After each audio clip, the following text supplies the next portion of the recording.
So, on the psychology side of things, you were away for 194 days in 2008, were you, give or take? Yeah, first time around, yeah. And that's an awfully long period of time to be away on your bike, traversing the world. And whilst, yes, there's immense beauty, there's immense loneliness, there's amazing people you meet, there's a real eclectic mix, there's a roller coaster, there's a lot of things going on. Who were you when you returned psychologically? What was your sense of self? What were the lessons that you learned? And where did you feel you fit within the world at that point? Because I can imagine the emotional come down must have been fairly severe. Yes, and it always is.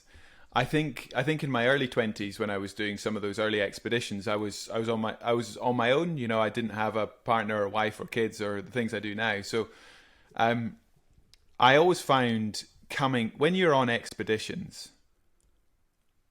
you've always got the road in front of you, quite simply. You've always got that sense of momentum. You know, the only thing worse than going slowly is stopping. And even when it's difficult, you know, you're just trying to figure out. And life is wonderfully simple, you know.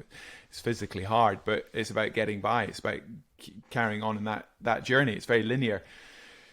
So when you're out there, you've always got something to focus on. When you come back and you've had that sort of the blinkers on and that record in mind, you know, I'd say for 6-9 months, whatever it is, there's a real, even though you're super busy when you come back, thrown into the media and, you know, the events and everything that happens afterwards, life's quite confusing and not particularly satisfying because it doesn't have that sort of simplicity and hardship that you've got used to on expeditions. So there's always a big blue patch, and you always feel slightly silly because you think you should be living on cloud nine, and you know, I've smashed a world record, I've done what I set out to do, I should be eternally grateful for that opportunity. But it's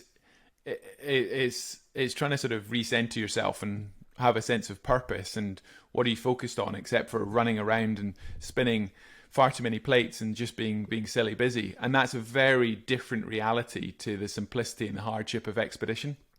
So I think I've got better at that over the years, because the thing you need to do is you need to switch what your focus is. Now I've got two beautiful daughters, I've got Nikki, my wife, I've got other things going on in my life. So when I come back, you know, I'm very much grounded and refocused in other realities. Because when you're on expedition, you're allowed to be wonderfully selfish. It's about you and it's about the physical task.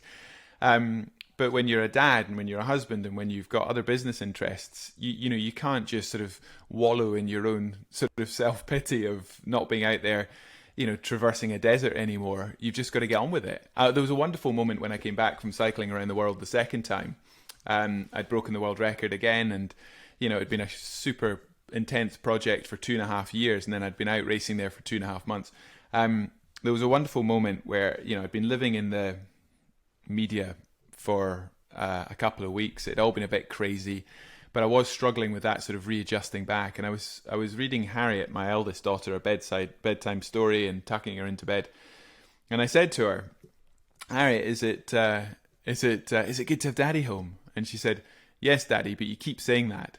And it was a wonderful moment where it was just like, it took a child, it took my daughter to sort of say to me, "Get over it, Daddy. You might have just cycled around the world and broken a world record, but I don't give a shit. Like, just be here, be present, be in the moment and be dad." Like, it doesn't like, I love that, because you've got to just change your focus, change your perspective, change your you know, your reference point to the world. And that's quite hard to do when you've been blinkers on racing for months on end. But that's what you need to do. You need to switch. You need to get over yourself. You need to find a new focus, and you know, you need to sort of center yourself differently. But it's always disconcerting in business as well. When people sell their business, or when people, you know, get to their summer holidays, or when people reach those milestones that they've been looking forward to, they very rarely do backflips and feel euphoric and all the stuff that they think they will.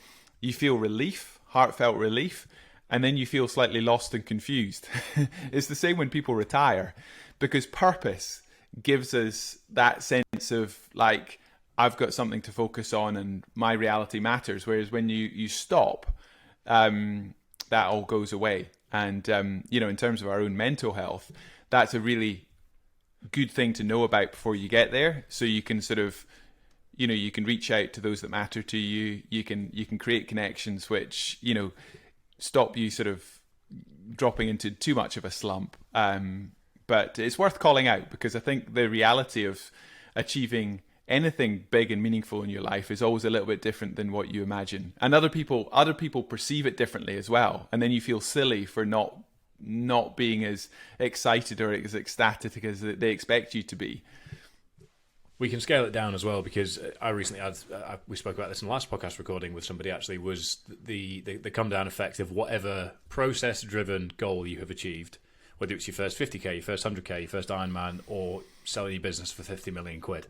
Whatever it has been, there's been an enormous amount of work, an enormous amount of ups and downs to get there, and your life has become a certain pattern. So when that pattern is gone, and you're in this limbo zone, you're recovering, your Achilles is sore, you're shopping for supercars, whatever it might be, within these examples, I think the best thing to do is preempt it by having something there ready and waiting to stick your teeth into. And for you, that is now your family, your other business interests, which probably makes it easier than when you were coming back from these expeditions with a bit more fluidity and less responsibility, because you had to go and find something. But having it there as a constant means that you've got to switch lanes, like you said, and you can't just sit there and not be present and think about the desert in Iran or whatever it might be.